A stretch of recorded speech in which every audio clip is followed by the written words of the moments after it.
Hello friends, मैं doctor तन्मय बंसल आज फिर आपके सामने एक नई वीडियो के साथ। तो आज हम बात करेंगे कान में मैल के बारे में।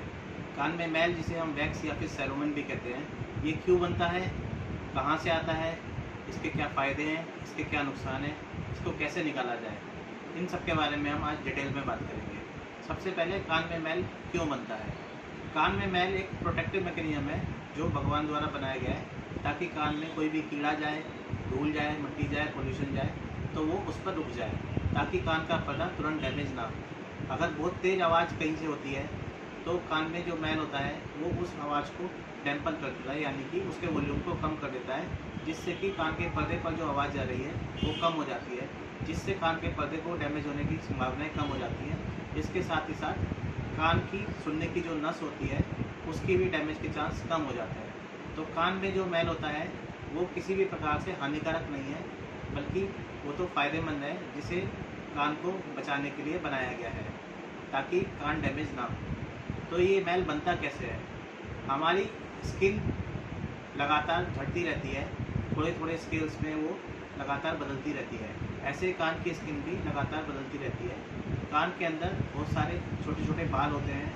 इसके अलावा कान के अंदर जैसे हमारी स्किन पर तेल सिक्रीट होता है, ऐसे ही तेलीय पदार्थ कान के अंदर भी सिक्रीट होता रहता है। तो बाहर से जो धूल मिट्टी कान के अंदर जाती है या कोई छोटा मोटा कीड़ा मकोड़ा जाता है, वो कान के अंदर जो तेल है उसके साथ मिक्स हो जाता है। उसके साथ उसके अंदर जो स्किन झड़ती है वो मिक्स हो जाती है, या कोई बाल झड़ते हैं कान के अंदर वो मिक्स हो जाते हैं। इन सबको मिला के जो सिक्रीशंस कान के अंदर इकट्ठे होते हैं उसे हम वैक्स या सेरोमन या हिंदी भाषा में मैल कहते हैं।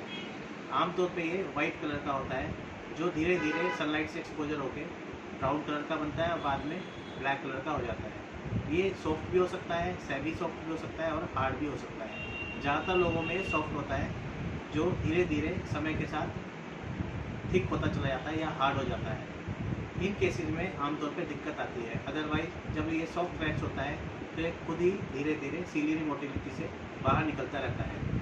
तो ये मैल लगातार बनता रहता है और धीरे धीरे अपने आप निकलता रहता है। जब हम खाने का प्रक्रम करते हैं या फिर हम च्यूइंग करते हैं तो कान के अंदर मसल कॉन्ट्रैक्शन से भी ये बाहर शूट आउट हो जाता है और बाहर निकल जाता है। लेकिन हमें कभी भी इस मैल को खुद से निकालने की कोशिश नहीं करनी चाहिए, क्योंकि हम जितना इसको बाहर निकालने की कोशिश करते हैं ये उतना ही अंदर और फंसता चला जाता है।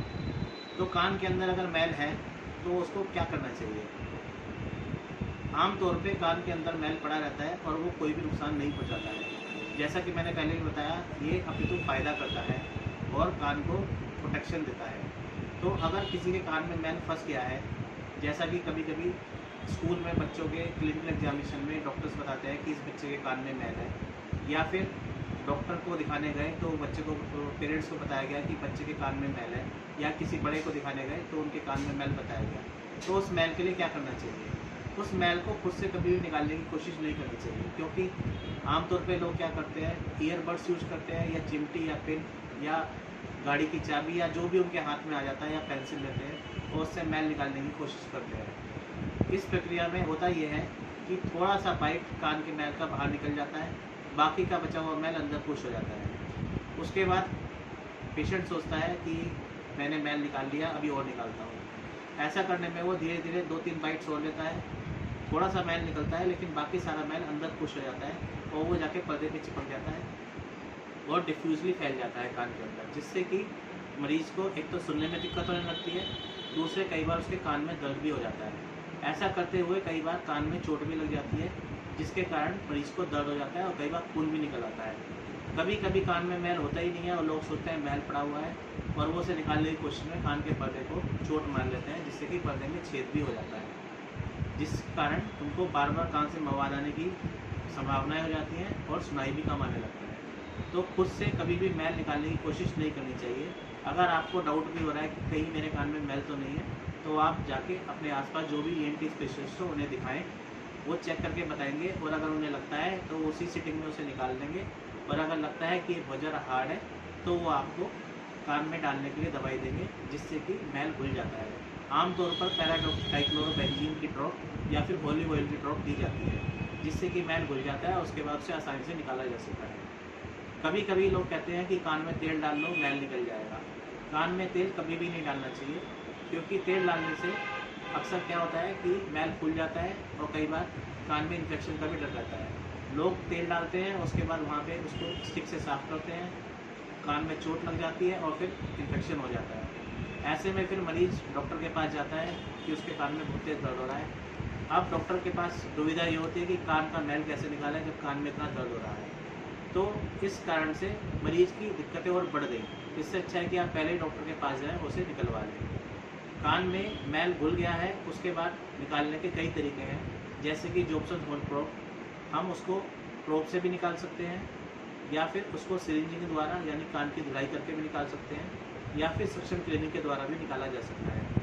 ये सभी काम अगर सधे हुए हाथ से यानी कि आप स्पेशलिस्ट से कराएं तो ही अच्छा है, क्योंकि बगैर सधे हुए हाथ से या फिर खुद से घर पे करने में हमेशा कान में डैमेज ही होती है। कान में अगर मैल बहुत ज़्यादा थिक है तो कई बार हमको उसको कान को सुन कर भी निकालना पड़ता है। ऐसे में हम कान में सुन करने की दवाई डालते हैं और कभी भी कान के पीछे सुन करने का इंजेक्शन लगाते हैं, ताकि मरीज़ को कान का मैल निकालते हुए दर्द ना हो। ख़ास तौर से अगर मरीज़ को कान में बहुत ज़्यादा दर्द है तो उसको ऐसे ही निकालना बहुत मुश्किल होता है। ऐसे में हम कान के पीछे सुई लगा के कान को सुन करते हैं और उसके बाद उस मैल को सिरिंज या फिर प्रोब या फिर सक्शन क्लीनिंग के द्वारा निकाल देते हैं। इससे ये मरीज़ के लिए भी आरामदायक हो जाता है और डॉक्टर के लिए भी सुविधा हो जाती है। इसके अलावा कभी कभी पेशेंट कान में मैल लेके आता है जो कि बहुत बुरी तरह फंसा हुआ है और उसने कान की वॉल्स को डैमेज करना शुरू कर दिया है। इस केस में मरीज़ के कान की हड्डी और कान की खाल गलने लग जाती है। इसको हम केरेटोसिस ऑब्चरंस बोलते हैं। इस कंडीशन में होता यह है कि मैल के चारों तरफ केरेटिन बहुत ज़्यादा इकट्ठा हो जाता है, जो कि कान की स्किन को पहले गला देता है और उसके बाद कान की हड्डी को भी गलाने लगता है। तो मरीज़ जब कान लेके डॉक्टर के पास जाता है कि मेरे कान में बहुत दर्द है, तो बाहर से देखें तो कान का छेद बहुत छोटा सा दिखता है, क्योंकि कान के अंदर बहुत ज़्यादा सूजन आई होती है और कभी कभी एक्स्ट्रा मास जिसको हम जनरेशन बोलते हैं वो भी बन जाता है। और जब डॉक्टर उसको साफ करने की कोशिश करता है तो अंदर उसको बैलूनिंग हुई भी दिखती है, यानी कि कान की हड्डी बाहर से तो बहुत कान का छेद बाहर से तो बहुत छोटा है और अंदर की तरफ हड्डी गलने के कारण बैलूनिंग होकर फैल गया है। यानी कि कान की एंट्री पॉइंट तो बहुत छोटी है और अंदर मैल की गांठ बहुत मोटी हो गई है और छूते ही मरीज़ को बहुत तेज दर्द होता है और ब्लीडिंग होती है। ऐसे में मरीज़ को हमेशा कान सुन करके ही मैल निकाला जाता है। कभी कभी इस कंडीशन में हमें मरीज़ को बेहोश करके भी मैल निकालना पड़ता है। ऐसे में अगर मरीज़ घर पर कोशिश करता रहता है कि मैं खुद से मैल निकाल लूँगा या घर में किसी मेम्बर से निकलवा लूँगा, तो वो ऑलमोस्ट इम्पॉसिबल है। इसीलिए मेरी राय यही है कि आपको कभी भी कान में मैल की दिक्कत लगे या लगे कि मैल जमा हो गया है, तो अपने आसपास किसी ईएनटी स्पेशलिस्ट से मिले। खुद से उसे घर पे ट्राई ना करें, क्योंकि खुद से ट्राई करने में केवल नुकसान ही होगा। बहुत कम चांस है कि आप पूरा मैल निकाल पाएंगे और बहुत ज़्यादा चांस है कि आप कान में डैमेज कर लेंगे। हो सकता है पर्दा भी डैमेज हो जाए।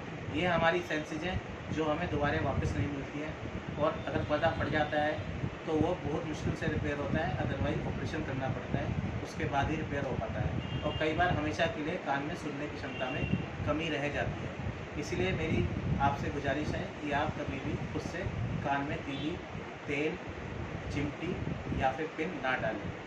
इसी के साथ मैं अपना वीडियो समाप्त करता हूँ। धन्यवाद। अगर आपको हमारा वीडियो पसंद आया हो तो हमारे चैनल को शेयर करें, सब्सक्राइब करें, लाइक करें।